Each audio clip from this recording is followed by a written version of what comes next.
Hello guys! Welcome to my channel. For today's video, pag-uusapan na naman natin kung paano makikita at kung saan makikita pag nakalimutan natin ang ating password. Karamihan sa atin ay nakakalimutan natin yung mga password sa Facebook natin. Ito ang paraan para alam mo kung saan mo makikita ang iyong password. Ayan.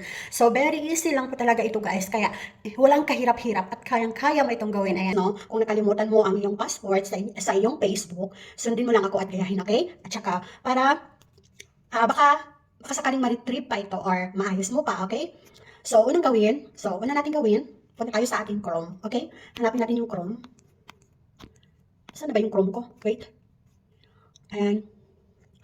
Sa ating Chrome, kung may Chrome kayo, kung may browser, ayun ang gagamitin niyo. Okay, sa akin, sobrang madali lang. Ayan, dito na tayo. So, i-click niyo lang itong dito sa may dot. Tatlong dots. I-click niyo po yan. Ayan. Nakikita niyo ba yan dyan ang settings? So, i-click ang settings. Ayan. So, andito na tayo sa settings niya, sa may email natin. So, ipindutin niyo po itong, i-click niyo po itong Google Password Manager. Ayan. Okay. So, andito na lahat. Dito na natin makikita lahat ng mga accounts natin na may password na hindi natin makikita at hindi natin nalalaman. Okay? Buksan niyo lang. Halimbawa, dito sa Facebook. Ayan. So, dito na tayo. Ayan na po guys. Nakikita na po natin ang ating hinahanap na password na nakakalimutan natin sa ating Facebook, okay? Nakikita niyo ba itong may mata? Ito, i-click niyo po yung mata, makikita niyo na ang inyong password kagaya sa akin. Ito, i-click ko itong parang mata. So, kapag i-click niyo ang ito parang mata, dyan ninyo makikita ang inyong mga password. Lahat na nakakalimutan ninyo na password sa Facebook, dito ninyo makikita, okay?